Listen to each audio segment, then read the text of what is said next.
Buenos días, feliz sábado. De verdad que nuevamente al volver a escuchar el hermoso himno que entonó nuestro hermano Luis, nos transporta con esas imágenes, ¿no?, a lo que cada uno de nosotros vivimos, que es la esperanza del pronto regreso del Señor. Antes de empezar la meditación esta mañana, les quería pedir un favor. A la salida, después cuando salgamos de este lugar, van a haber hermanos encargados para repartir este sobre que tiene como nombre Impacto Esperanza. Todos sabemos que se acerca la fecha cuando vamos a hacer el Impacto Esperanza con los libritos que nosotros siempre disponemos para repartir y llevar el mensaje. Y este sobre es para que las personas que quieran colaborar con algún donativo para poder comprar más libros, se los van a hacer acercar a la salida.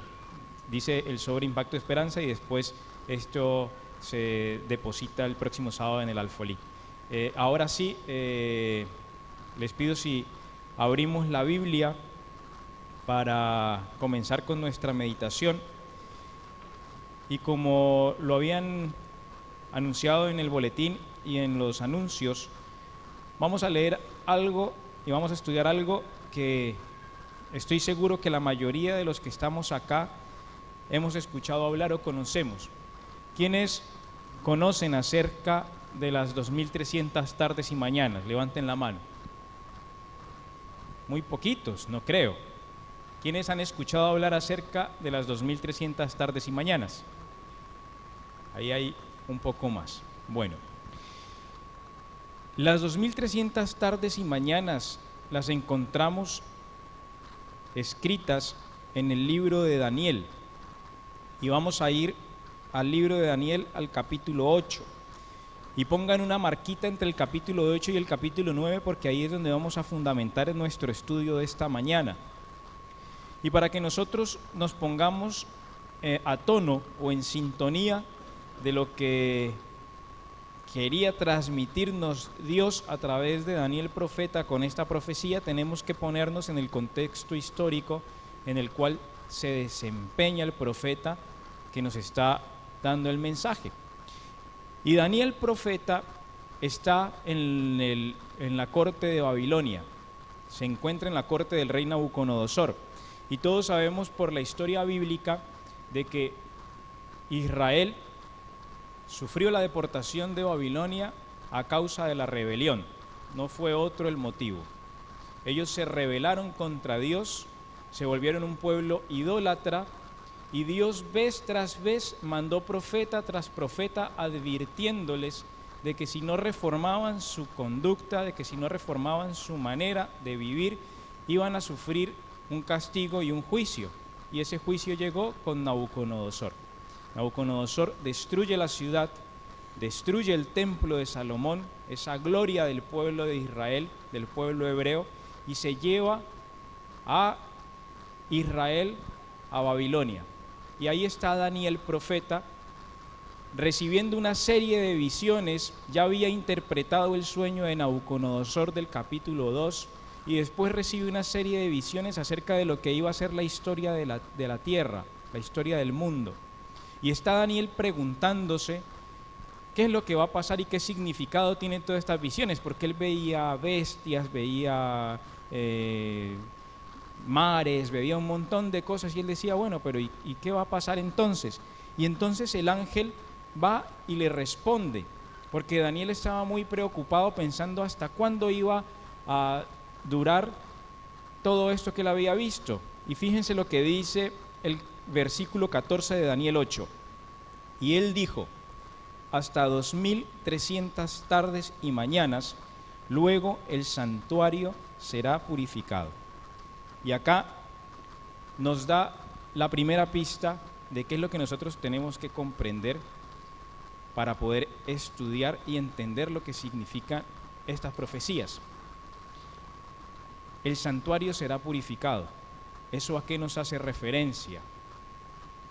Eso nos debe hacer pensar inmediatamente en el servicio del santuario del antiguo Israel.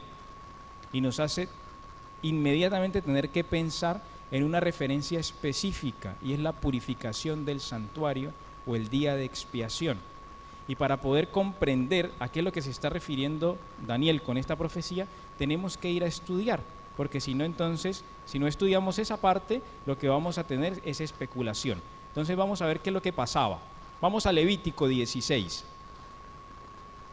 No suelten la marquita de Daniel 8 y 9, porque ahí vamos a volver reiteradamente.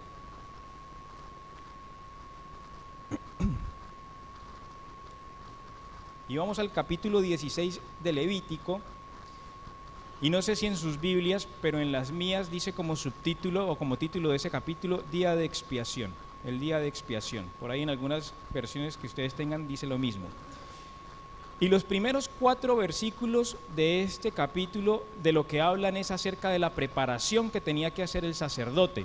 Él tenía que empezarse a vestir de una forma especial, tenía que tener una vestimenta específica que Dios había ordenado, y nosotros vamos a empezar a leer a partir del versículo 5 en adelante. Y este es Dios el que está hablando y le está dando instrucciones específicas a Moisés de cómo tenía que ser este tema de la purificación del santuario. Y dice así: de la congregación de los hijos de Israel tomará 2 machos cabríos para la expiación y un carnero para el holocausto. Aarón hará traer su becerro de la expiación y hará la reconciliación por sí y por su casa. Después tomará los 2 machos cabríos y los presentará delante de Jehová a la puerta del tabernáculo de reunión. Luego echará suertes Aarón sobre los 2 machos cabríos, una suerte por Jehová y otra suerte por Azazel, y lo hará traer Aarón el macho cabrío sobre el cual caiga la suerte por Jehová, y lo ofrecerá como expiación. Pero el macho cabrío sobre el cual caiga la suerte por Azazel, lo presentará vivo delante de Jehová para hacer la reconciliación sobre él y enviarlo al desierto para Azazel. Hasta aquí vamos en las explicaciones y en los preparativos de qué es lo que Dios precisa para poder hacer la purificación del santuario. Entonces fíjense que hay 2 animales que son a los que nos vamos a referir principalmente. 2 machos cabríos. Un macho cabrío que debía permanecer vivo hasta el final del ritual, y un macho cabrío que debía ser muerto casi al principio del ritual. Y era no a discreción del sacerdote, sino que se tenía que echar suertes, y la suerte determinaba cuál de los 2 iba a sufrir la suerte que le tocara. Entonces, se preparan esos animales, ¿y qué tenían que hacer con esos animales? Vamos a seguir leyendo, versículo 15 en adelante. Dice así: después degollará el macho cabrío como expiación por el pecado del pueblo. Llevará la sangre detrás del velo adentro y hará con su sangre como hizo con la sangre del becerro. La esparcirá sobre el propiciatorio y delante del propiciatorio. Y vamos a hacer una pausita acá, porque aquí es algo importante que tenemos que comprender. Cuando Daniel está hablando acerca de las 2300 tardes y mañanas, dice que todo iba a durar 2300 tardes y mañanas o 2300 días. ¿Y qué iba a pasar cuando finalizaran los 2300 días? ¿El santuario qué iba a hacer? Iba a ser purificado. ¿Y por qué tenía que ser purificado el santuario? Por la misma razón que tenía que ser purificado el santuario del antiguo Israel. Vamos a ver lo que dice en el versículo 16. Así purificará el santuario, y fíjense la razón, a causa de las impurezas de los hijos de Israel, de sus rebeliones y de todos sus pecados. De la misma manera hará también con el tabernáculo de reunión que está entre ellos en medio de sus impurezas. Ningún hombre estará en el tabernáculo de reunión cuando él entre a hacer la expiación en el santuario hasta que él salga. Cuando haya hecho expiación por sí mismo, por su casa y por toda la comunidad de Israel, saldrá hacia el altar que está delante de Jehová y lo expiará. Tomará de la sangre del becerro y de la sangre del macho cabrío y la pondrá sobre los cuernos alrededor del altar. Esparcirá sobre él la sangre con su dedo 7 veces. Así lo limpiará y lo santificará de las impurezas de los hijos de Israel. Entonces, el propósito de la purificación del santuario, o el propósito de limpiar el santuario, era porque los pecados de los hijos de Israel contaminado en el santuario. ¿Cuántos servicios había en el santuario? ¿Cuántos servicios había en el santuario? Habían dos. Un servicio diario, que es a lo que la Biblia se refiere como el tamid o continuo, y había un servicio anual, que es el que está describiéndose en Levítico 16.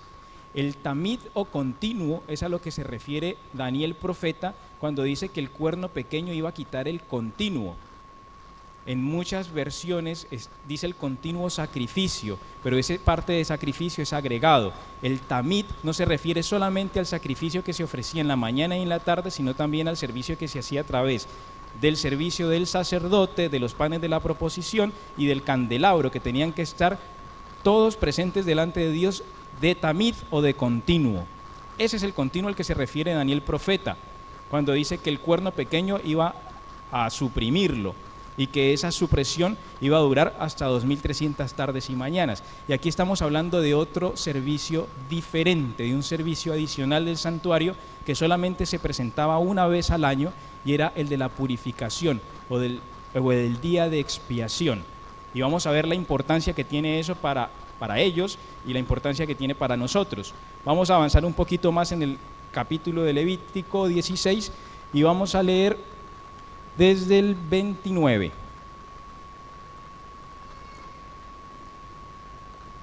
Desde el 29, perdón, vamos a leer 20 y 21 antes de eso, porque es importante entender una cosita antes. El 20 y el 21 dice lo siguiente: cuando haya acabado de expiar el santuario, el tabernáculo de reunión y el altar, hará traer el macho cabrío vivo. Pondrá Aarón sus dos manos sobre la cabeza del macho cabrío vivo y confesará sobre él las iniquidades de los hijos de Israel, todas sus rebeliones y todos sus pecados. Así los pondrá sobre la cabeza del macho cabrío y lo enviará al desierto por medio de un hombre destinado para esto. Y aquí hacemos otro paréntesis. Cuando nosotros confesamos nuestros pecados delante de Dios, ¿a dónde quedan los pecados? ¿A dónde van? Dice la Biblia que Dios echa los pecados al fondo de la mar y que no se acuerda más de ellos, pero ¿será que se está refiriendo a que los pecados van al fondo de la mar o a dónde quedan los pecados? ¿Ah? Según lo que hemos leído acá, ¿a dónde quedaban los pecados?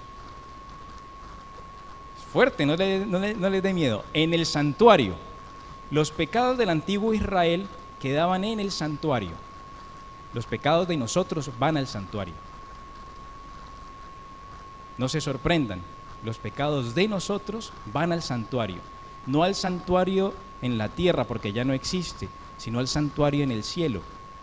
El libro de Hebreos dice que Moisés hizo un santuario conforme al modelo que Dios le mostró, o sea que todo lo que había en el santuario y todo lo que se hacía en el santuario, en la tierra, es lo mismo que se hace en el santuario en el cielo.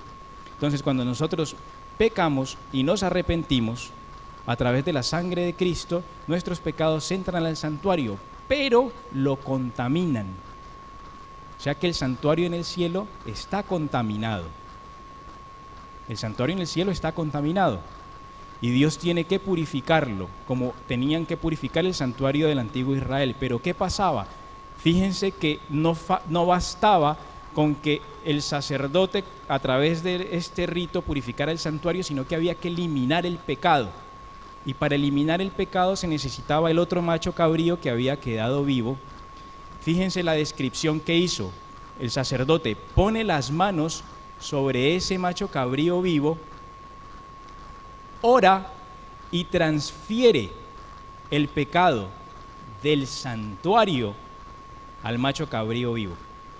Transfiere el pecado del santuario al macho cabrío vivo. Y ese macho cabrío vivo era una representación ¿de quién?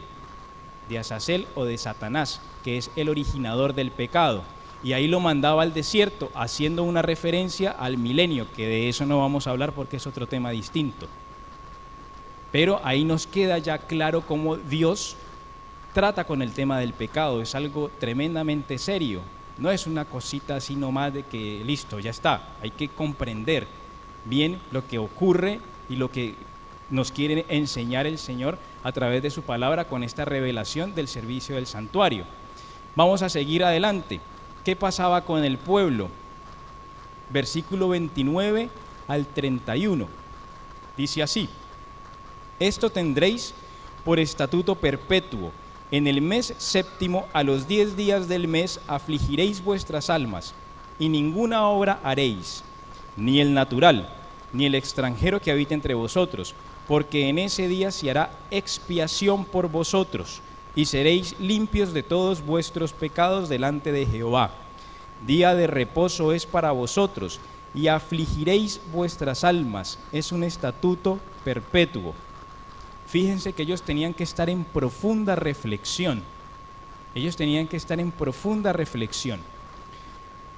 Dice el espíritu de profecía, haciendo una descripción más detallada de esto mismo que ocurría, que el sacerdote tenía que entrar en profunda meditación y que el pueblo afuera no se quedaba haciendo algarabía ni fiesta.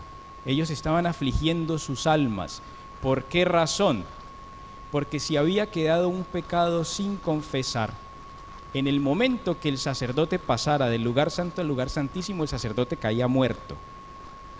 Por esa razón es que en el manto del sacerdote habían unas campanitas atadas abajo, unas campanitas de oro. No era porque se escuchaba bonito o por adornarlo nada más.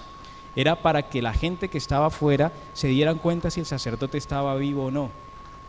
Porque el sacerdote caminaba y las campanitas sonaban. El sacerdote se movía y las campanitas se movían. Entonces la gente afuera en el día de expiación estaba en profunda reflexión, porque ese día se estaban investigando los casos en forma individual de cada uno de los que estaban en la congregación de Israel.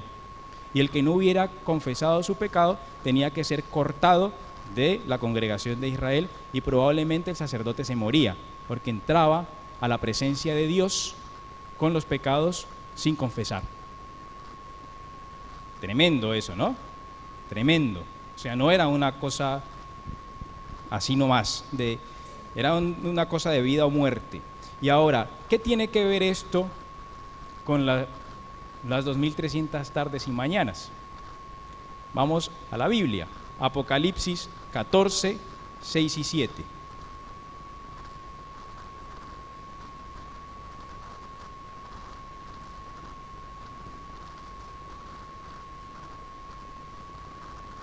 Libro de Apocalipsis, capítulo 14 y los versículos 6 y 7. Fíjense lo que dice: en medio del cielo vi volar otro ángel que tenía el evangelio eterno para predicarlo a los habitantes de la tierra, a toda nación, tribu, lengua y pueblo. Y decía a gran voz: temed a Dios y dadle gloria, porque la hora de su juicio llegará. ¿Qué dice? Eso, corríjanme, porque yo puedo estarle leyendo mentiras, entonces ustedes tienen que leer por su propia cuenta. La hora de su juicio ha llegado, presente continuo. La hora de su juicio ha llegado. Adorad a aquel que hizo el cielo y la tierra, el mar y las fuentes de las aguas.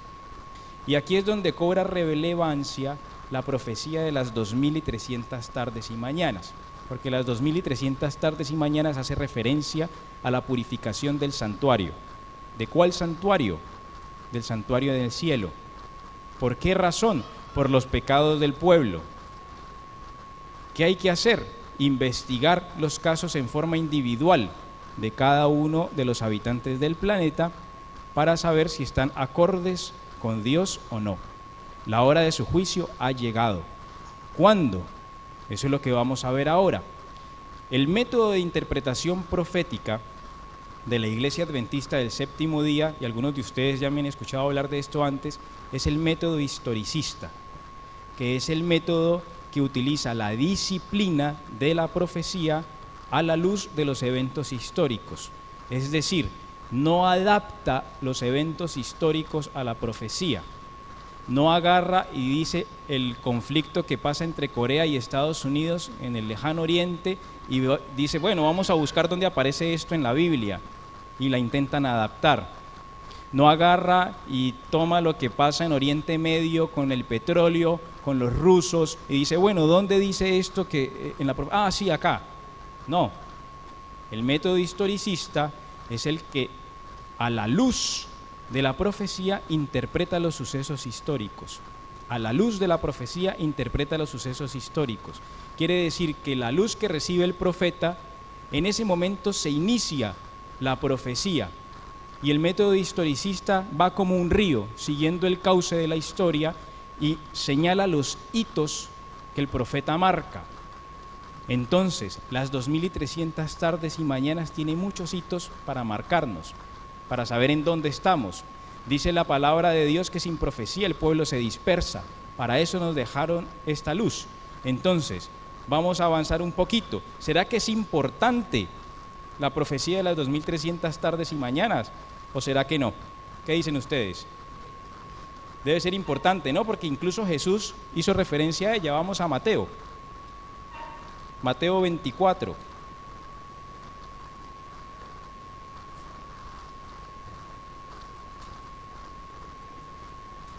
Fíjense lo que dice el mismo Jesús hablando de esta misma profecía. Este es como el capítulo profético el sermón profético de Jesús. En Mateo 24, versículos 14 y 15, dice lo siguiente: y será predicado este evangelio del reino en todo el mundo para testimonio a todas las naciones, y entonces vendrá el fin. Por tanto, cuando veáis en el lugar santo la abominación desoladora de la que habló el profeta Daniel, el que lea, entienda. Ahí Jesús está hablando acerca de las 2300 tardes y mañanas en forma indirecta, porque ¿cuánto le dijeron a Daniel que iba a durar la abominación desoladora? 2300 tardes y mañanas. Ahora, ¿qué es eso de 2300 tardes y mañanas? ¿A qué equivalen? ¿A cuánto? A años. Muy bien, años. ¿Y cómo sabemos que equivalen a años?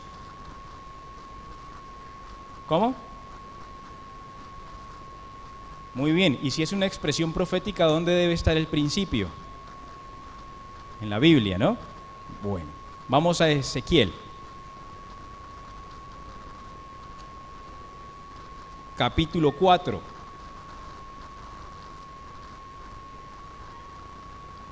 Ezequiel capítulo 4, y vamos a leer los versículos 5 hasta el 6. Dice así: yo te he dado los años de su maldad por el número de los días, 390 días, así llevarás tú la maldad de la casa de Israel. Cumplidos estos, te acostarás por segunda vez, y ahora sobre tu lado derecho, y llevarás la maldad de la casa de Judá 40 días, día por año. Ahí está el principio, día por año. Día por año te lo he dado. Entonces, un día profético equivale a un año literal, y un año literal en la interpretación profética son 360 días. Así es que hacemos el cómputo. ¿Por qué 360 días? ¿Porque se nos ocurrió? No, porque ese es el año judío. Dura 360 días. ¿Y de dónde lo sacamos? Del relato del diluvio. Y ahí sacamos el cómputo. Entonces, de los 2300 tardes y mañanas se nos convierten por el principio de interpretación profética en 2300 años. ¿Y cuándo comienzan los 2300 años? ¿Cuándo comenzaron los 2300 años? ¿En qué año? ¿Alguno se acuerda? En el 457. ¿Y de dónde sacamos ese cómputo? Bueno, vamos a la Biblia. Así nos alejamos de la especulación. Vamos a Daniel 9.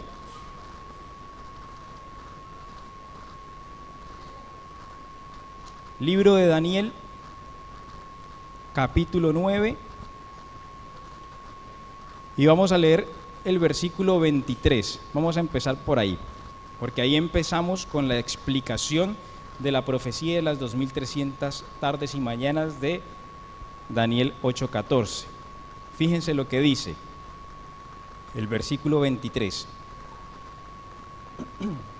Al principio de tus ruegos fue dada la orden, y yo he venido para enseñártela, porque tú eres muy amado. Entiende pues la orden y entiende la visión.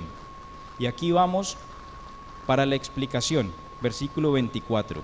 70 semanas están determinadas sobre tu pueblo y sobre tu santa ciudad, para terminar la prevaricación, poner fin al pecado y expiar la iniquidad, para traer la justicia perdurable, sellar la visión y la profecía y ungir al santo de los santos.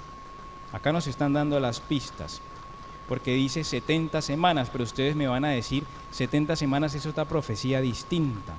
Pero fíjense cómo empieza, 70 semanas están determinadas, en otras Biblias dice están cortadas. ¿Cortadas de dónde? ¿O determinadas de dónde? Determinadas de la profecía grande de los 2300 años. De ahí, de los 2300 años, se toma 70 semanas para nosotros empezar a hacer el cómputo. Y vamos a ver los hitos históricos. 70 semanas, por acá me respondieron muy bien, 457 era el comienzo de la profecía. ¿Cómo lo sabemos? Sigue diciendo, sabe pues y entiende que desde la salida de la orden para restaurar y edificar a Jerusalén hasta el Mesías príncipe habrá 7 semanas y 62 semanas. Vamos un poquito para atrás en la Biblia, vamos al libro de Esdras.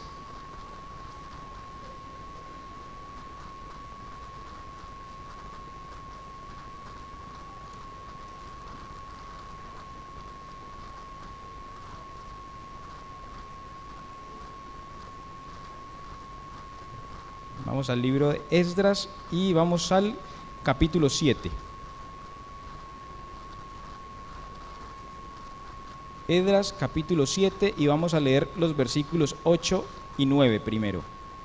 Dice, vamos a leer desde el 7. En el 7º año del rey Artajerjes subieron también con él a Jerusalén algunos de los hijos de Israel, sacerdotes, levitas, cantores, porteros y sirvientes del templo. Este llegó a Jerusalén en el 5º mes del 7º año del rey.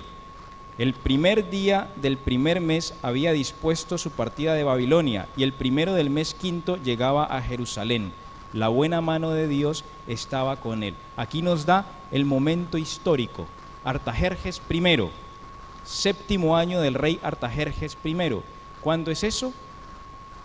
Año 457 a.C. ¿Y qué de importante pasa aquí? Vamos al versículo 12. Una carta de Artajerjes. Artajerjes, rey de reyes, a Esdras, sacerdote y escriba, erudito en la ley del cielo, del Dios del cielo, paz. He dado la siguiente orden: todo aquel que en mi reino pertenezca al pueblo de Israel, a sus sacerdotes y levitas, que quiera ir contigo a Jerusalén, que vaya, porque de parte del rey y de sus 7 consejeros eres enviado a visitar a Judea y a Jerusalén conforme a la ley de tu Dios, que está en tus manos, y al llevar la plata y el oro que el rey y sus consejeros voluntariamente ofrecen al Dios de Israel, cuya morada está en Jerusalén, así como toda la plata y el oro que logres reunir en toda la provincia de Babilonia, con las ofrendas voluntarias que el pueblo y los sacerdotes entreguen voluntariamente para la casa de su Dios, la cual está en Jerusalén. Comprarás pues diligentemente con este dinero becerros, carneros y corderos con sus ofrendas y sus libaciones, y los ofrecerás sobre el altar de la casa de vuestro Dios, la cual está en Jerusalén. Y lo que a ti y a tus hermanos os parezca hacer con la otra plata y el oro, hacedlo conforme a la voluntad de vuestro Dios. Los utensilios te son entregados para el servicio de la casa de tu Dios, los restituirás delante de Dios en Jerusalén. Todo lo que se requiere para la casa de tu Dios que te sea necesario dar, lo darás de la casa de los tesoros del rey. Antes, en la historia, en el relato bíblico, habían salido 2 decretos anteriores. Habían salido 2 decretos anteriores para edificar a Jerusalén. ¿Por qué se toma este como el inicio? Porque este es el que le da las herramientas a Esdras para poder hacer las cosas. Este es el que entra en vigencia o el que entra en rigor la construcción o reconstrucción del templo y de Jerusalén. Los otros reyes le habían dicho, sí, Esdras, anda y construir Jerusalén, pero no le habían dado nada. ¿Y con qué iba a ir a construir Jerusalén? Con buena voluntad, con eso solamente no bastaba. Acá el rey le está dando la autorización con una carta real y dice, esta es una orden real. Te tienen que dar todo lo que vos necesites para construir el templo y la ciudad. Entonces, ese marca el inicio de las 70 semanas y ese marca el inicio de las 2300 tardes y mañanas, porque las 70 semanas se cortan de las 2300. Entonces, sigue diciendo, vamos a leer más adelante, vamos otra vez a Daniel 9. Por eso no lo pierdan.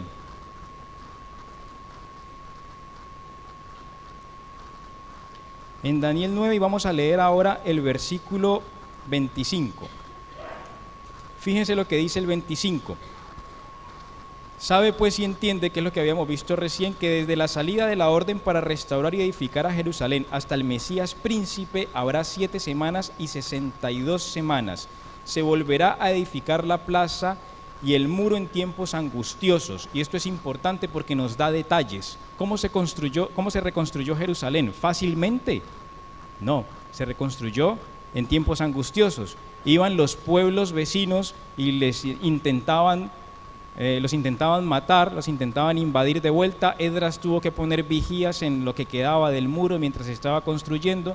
Después otros intentaron ir a vender cosas en sábado, porque el enemigo sabía que si Israel volvía a transgredir el sábado como día de reposo, iban otra vez a volver a andar de para atrás y a perder la protección de Dios. Entonces Esdras tiene que agarrar y el viernes a la tarde cerrar las puertas para que ningún mercader pueda entrar.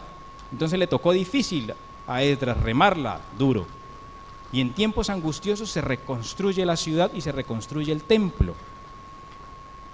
Y dice acá que las 70 semanas, aquí en las 62 semanas, se iba a ungir al Mesías príncipe. ¿Cuándo se unge a Cristo?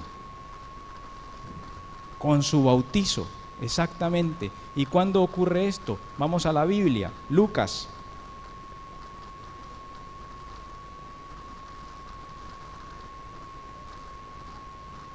Lucas 3.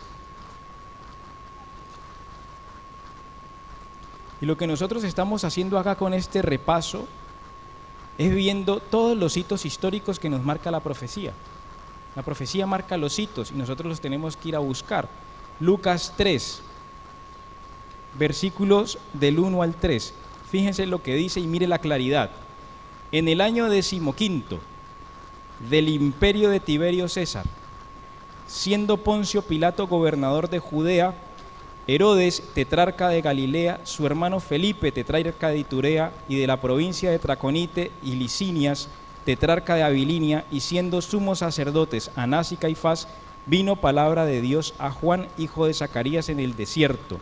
Y él fue por toda la región contigua al Jordán, predicando ¿qué cosa? El bautismo del arrepentimiento para perdón de pecados. Acá nos marca el momento histórico. Año 27 después de Cristo, se cumplen las 62 semanas que quedaban faltando, 437 años. Y entonces, ¿cómo sabemos que está ungido Jesús? Vamos a Mateo. Vamos a Mateo capítulo 3. Porque la profecía dice que vendría el Mesías príncipe, ¿no? Bueno, y Jesús se convierte en Mesías en ocasión de su bautismo. Mateo 3, versículo 15 y 17. Jesús le respondió, estaba hablando con Juan, permítelo ahora, porque así conviene que cumplamos toda justicia. Entonces se lo permitió, y Jesús, después que fue bautizado, subió enseguida del agua, y en ese momento los cielos le fueron abiertos, y vio al Espíritu de Dios que descendía como paloma y se posaba sobre él. Y se oyó una voz de los cielos que decía: este es mi Hijo amado, en quien tengo complacencia. Desde ese momento hacia adelante es que Jesús es el Mesías. Antes no, porque no había sido ungido por el Padre como el Mesías príncipe. La profecía de las 70 semanas decía que hasta el Mesías príncipe iban a pasar las 62 semanas. Una semana más, 62, 69.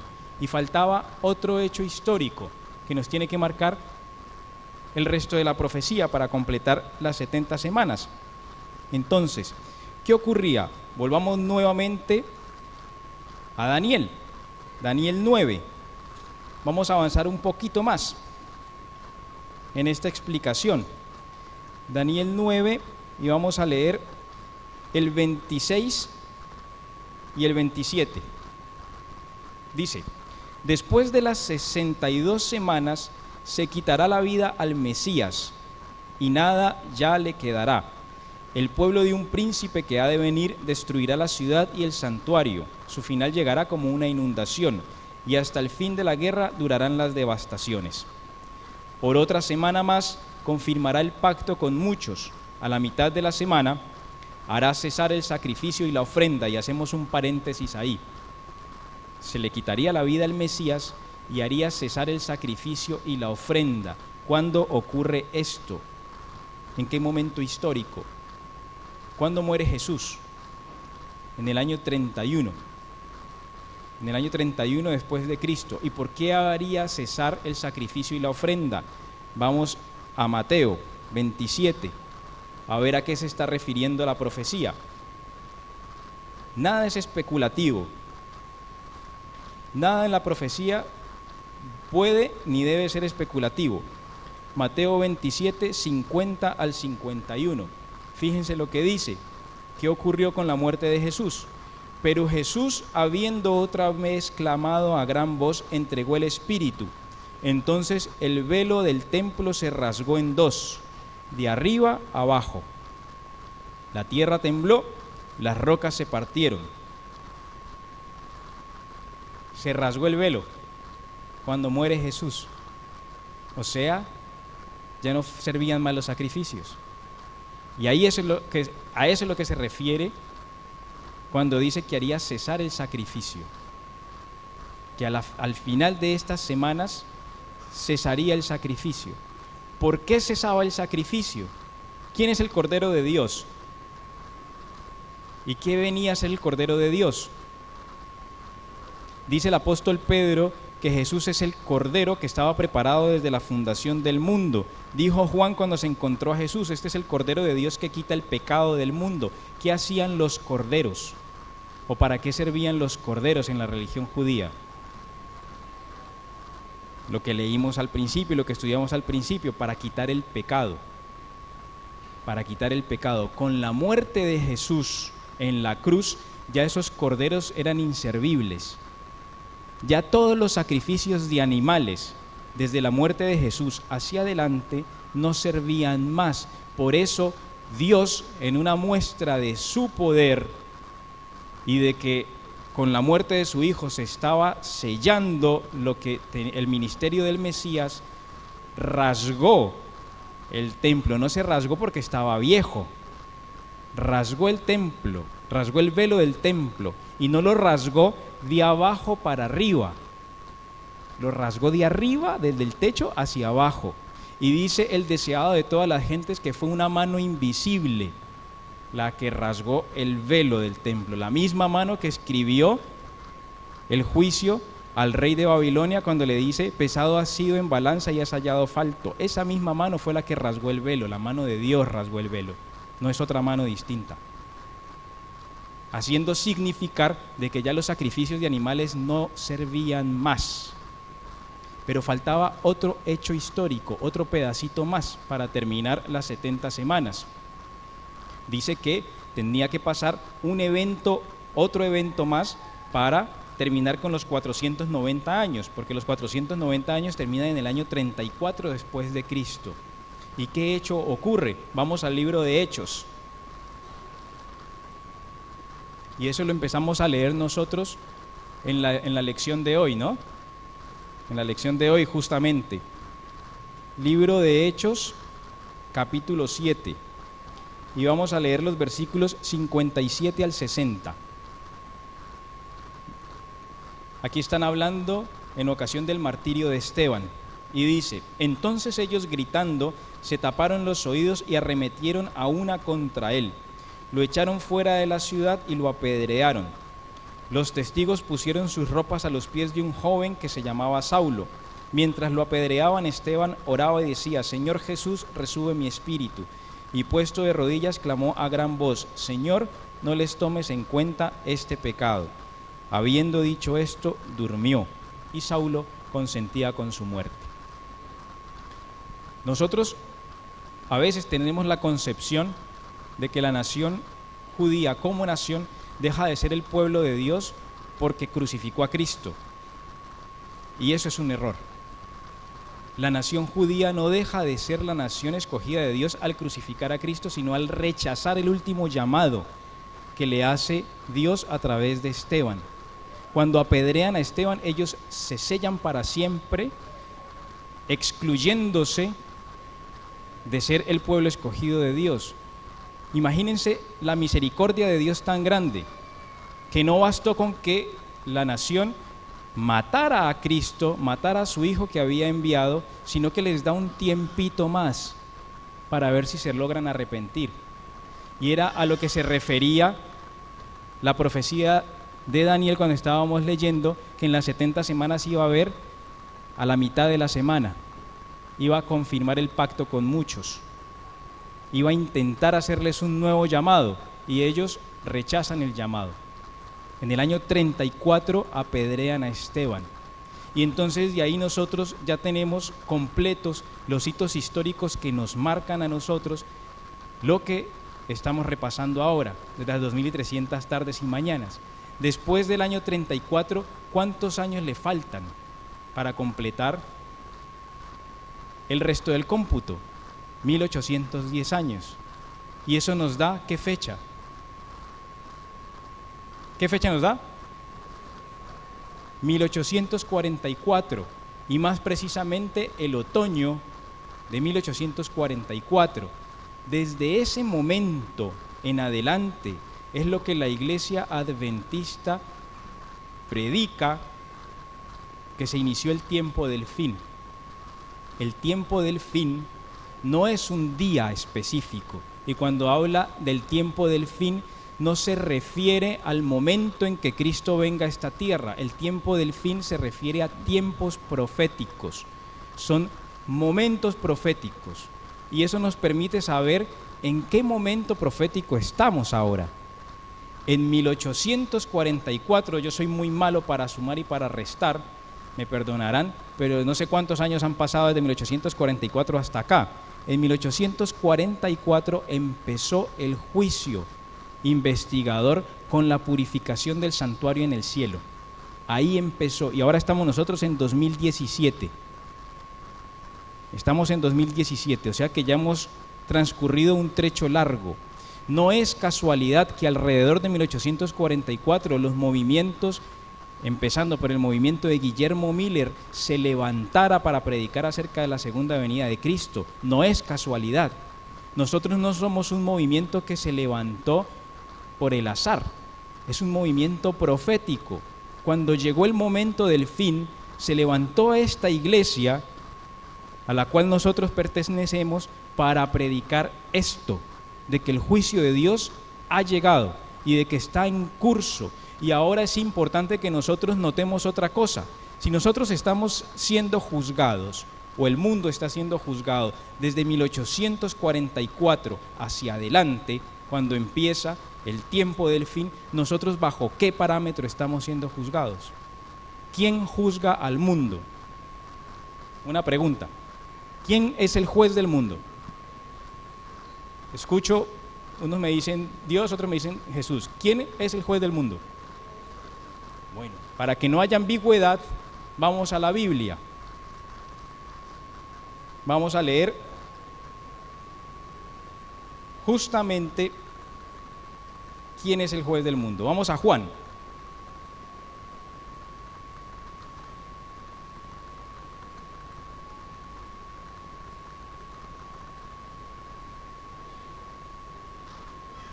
Vamos a Juan el capítulo 5 y vamos a leer desde el versículo 22 en adelante. Fíjense que aquí es Jesús el que está hablando y dice, porque el Padre, qué sorpresa, ¿no? Porque el Padre a nadie juzga, porque el Padre a nadie juzga, sino que todo juicio dio al Hijo, para que todos honren al Hijo como honran al Padre. El que no honra al Hijo, no honra al Padre que lo envió. De cierto os digo, el que oye mi palabra y cree al que me envió tiene vida eterna y no vendrá a condenación, sino que ha pasado de muerte a vida. De cierto os digo, viene la hora, y ahora es, cuando los muertos oirán la voz del Hijo de Dios, y los que la oigan vivirán. Como el Padre tiene vida en sí mismo, así también ha dado al Hijo tener vida en sí mismo. Y además le dio autoridad de hacer juicio, por cuanto es el Hijo del Hombre. No os asombréis de esto, porque llegará la hora cuando todos los que están en los sepulcros oirán su voz, y los que hicieron lo bueno saldrán a resurrección de vida, pero los que hicieron lo malo a resurrección de condenación. Es decir, el que juzga es Jesús. Cristo es el que juzga al mundo. Otra prueba, 2 Corintios 5. Este es un versículo bastante conocido, 2 Corintios capítulo 5, versículo 10. Dice, porque es necesario que todos comparezcamos ante el tribunal de Cristo, para que cada uno reciba según lo que haya hecho mientras estaba en el cuerpo, sea bueno o sea malo. Y aquí abrimos otro paréntesis importante de lo que dijo Jesús y lo que está diciendo acá el apóstol Pablo. Nosotros comparecemos ante Cristo como juez. Vamos a ser juzgados según lo que hayamos hecho, sea bueno o sea malo. Y fíjense el momento, mientras estamos en el cuerpo. ¿Y eso qué quiere decir?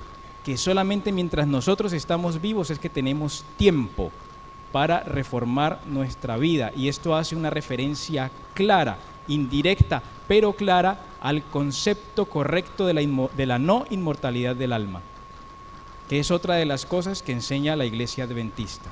Entonces ya vamos en la segunda importante, Está el concepto de que hay un juicio y está el concepto de que Dios va a juzgarme por las obras que yo haga mientras estoy vivo. Es decir, cuando yo muera ya no hay tiempo de llorar. Cuando yo muera ya no hay tiempo de llorar. No va a valer que yo haga 1000 obras de caridad para que el alma, que probablemente la mía esté en el purgatorio o en el infierno, no sé, salga de ahí y vaya para el cielo. Entonces el concepto del juicio nos tiene que hacer apuntar directamente al verdadero concepto del estado de los muertos, que es otra de las doctrinas que nos diferencian de las demás iglesias. No solamente es el sábado, hay otras denominaciones que guardan el sábado, pero la correcta comprensión del santuario y lo que involucra el juicio investigador y la correcta comprensión del estado de los muertos, del verdadero estado de los muertos, es lo que nos hace diferentes. Y es lo que tenemos que tener firmes, debe ser el firme fundamento. Y falta el último puntito para poder cerrar. Si dice la Biblia que vamos a ser juzgados según las obras buenas o malas, entonces ¿quién es el que me dice qué es lo que está bien y qué es lo que está mal? ¿Bajo qué parámetros? ¿Bajo qué parámetros? La ley de Dios, muy bien. Y si yo le digo, hermana, que la ley de Dios fue clavada en la cruz, ¿han escuchado eso? Claro. Hay una ley de Dios que fue clavada en la cruz, que es la ley de las actas, de los sacrificios de los animales y de la circuncisión y de todas esas cosas. Eso ya no está vigente. Pero lo que sigue estando vigente es la ley por la cual nosotros vamos a ser juzgados, porque si entonces dice que va a haber un juicio, pero no hay ley, entonces es ambiguo. Y Dios no es ambiguo, Dios es clarísimo, y vamos a verlo. Santiago.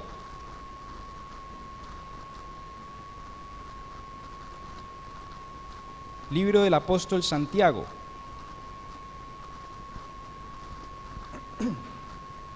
Capítulo 2, y vamos a leer del versículo 10 en adelante. Dice, porque cualquiera que guarde toda la ley, pero ofenda en un punto, se hace culpable de todos. Pues el que dijo, no cometerás adulterio, también ha dicho, no matarás. Ahora bien, si no cometes adulterio, pero matas, ya te has hecho transgresor de la ley.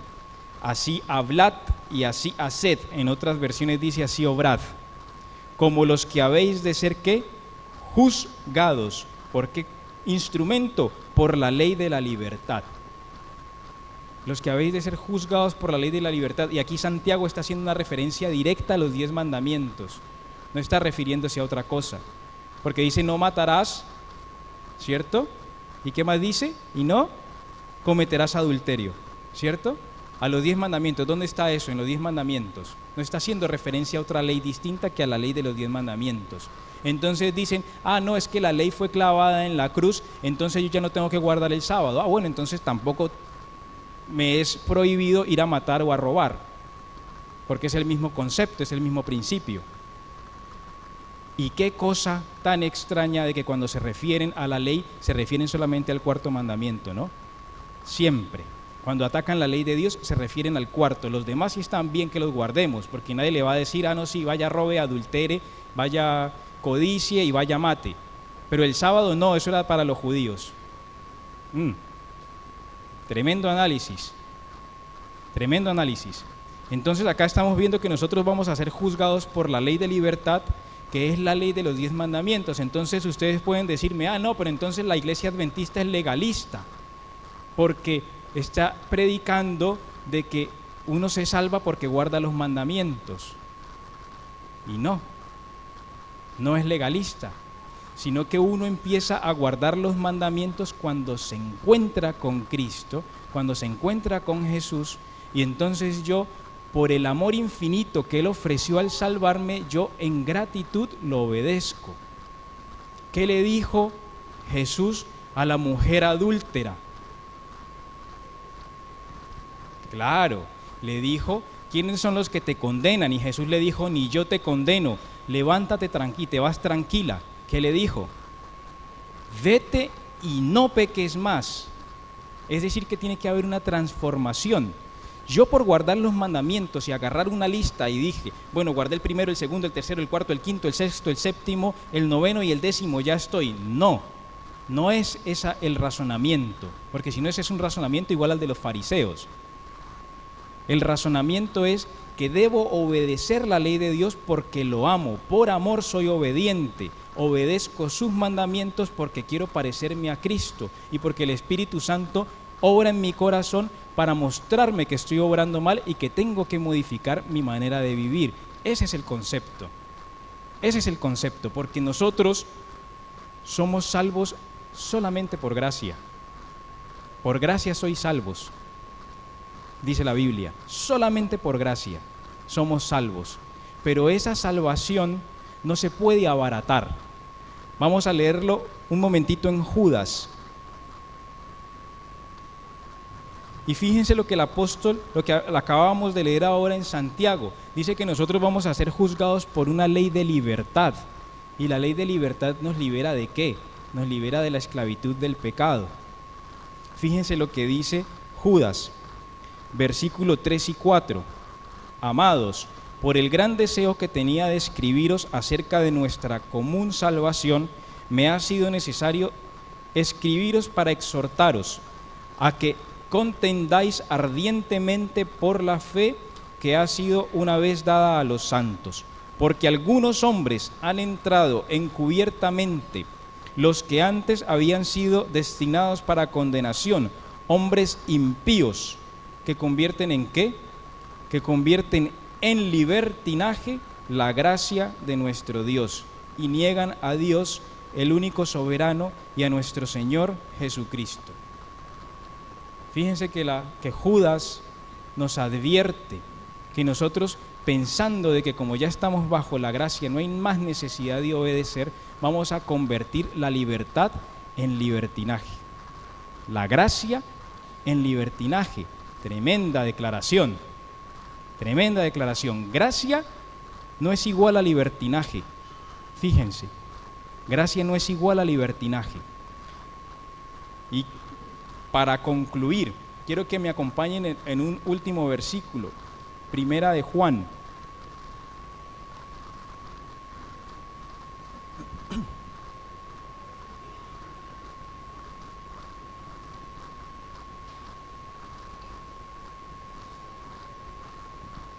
Primera de Juan, vamos a leer el capítulo 2 en adelante. Dice lo siguiente: versículo 1. Hijitos míos, estas cosas os escribo para que no pequéis. Pero si alguno ha pecado, abogado tenemos para con el Padre. ¿A quién? A Jesucristo el justo. Hacemos un pequeño paréntesis ahí. Ahorita habíamos visto de que Jesús era el juez, pero después acá vemos que también Jesús es el abogado. De que si nosotros pecamos, dice, está bien, es un error que puede cometer cualquiera, podemos errar, no se preocupen. Abogado tenemos delante del Padre a Jesucristo el justo. Ustedes imagínense que si ustedes cometieran un delito, el que los fuera a juzgar fuera su abogado. Tremenda ventaja, ¿no? Tremenda ventaja. Y acá esta ventaja nosotros la tenemos delante del Padre. Tenemos a Jesucristo el justo como nuestro abogado. La seguridad de la gente del antiguo Israel delante del juicio de Dios era que sus pecados habían sido transferidos desde su vida, desde su corazón, desde su alma al santuario. La seguridad que nosotros tenemos es que nuestros pecados, cuando los confesamos a través de la sangre de Cristo, entran al santuario en el cielo. Entonces ya no están ni en usted ni en mí, sino que están en el santuario. Y eso es lo que Cristo hace. Nos hace limpios del pecado delante del Padre. Pero fíjense que el apóstol Juan no se queda ahí nomás, sigue diciendo en el versículo 2, Él es la propiciación, o sea, la ofrenda. Él es la propiciación por nuestros pecados, y no solamente por los nuestros, sino también por los de todo el mundo. En esto sabemos que nosotros lo conocemos, si guardamos, otra vez, hace énfasis, y es importante, si guardamos sus mandamientos. El que dice, yo lo conozco, pero no guarda sus mandamientos, el tal es mentiroso y la verdad no está en él. Pero el que guarda su palabra, en ese verdaderamente el amor de Dios se ha perfeccionado. Por esto sabemos que estamos en él.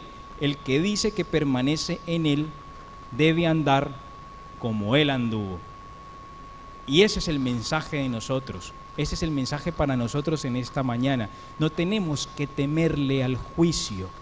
No tenemos que temer porque la hora de su juicio ha llegado. Nosotros estamos seguros si nos escondemos en Cristo. Si nos escondemos en Cristo, Jesús nos ofrece su manto de justicia y nos cubre, como al principio con Adán y Eva cuando pecaron. Tenían que haberse muerto ese mismo día, pero no se murieron porque Cristo los vistió con ropajes de animales, mató 2 corderos inocentes y los vistió a ellos. Lo mismo pasa con nosotros hoy. Jesús nos viste con su justicia y nos asegura que si nosotros permitimos que el Espíritu Santo obre en nuestro corazón y seamos transformados, vamos a estar seguros en el juicio. Cuando el nombre tuyo, cuando el nombre mío pasen delante del tribunal de Cristo, si nosotros estamos escondidos en Jesús, no tenemos nada de qué temer. No tenemos nada de qué temer. Por eso el mensaje del primer ángel que dice que la hora del juicio ha llegado no es para un mensaje de Dios para aterrorizar al mundo, es un mensaje de Dios para hacerlo reaccionar. El apóstol Pedro dice que Dios no quiere que ninguno perezca, que por eso se demora un poquito más. No quiere que ninguno perezca, sino que todos procedan al arrepentimiento. Pero para proceder al arrepentimiento tengo que tener disposición, tengo que cambiar mi corazón, dejarme transformar. Si yo como estoy bien y estoy tranquilo, listo, quedémonos así. Es un mensaje tremendo el de las 2300 tardes y mañanas en un solo versículo que leímos en Daniel 8:14. Tremendo mensaje de las 2300 tardes y mañanas, y el santuario será purificado. O sea que el pecado va a ser erradicado. Nosotros tenemos que transmitir este mensaje al mundo como una amonestación del amor de Dios. Tenemos muchas verdades que presentar y por eso esta mañana es mi deseo y mi oración de que todos los que estamos acá salgamos a transmitirle al mundo de que la hora del juicio de Dios ha llegado, pero de que abogado tenemos a Jesucristo el justo. Amén.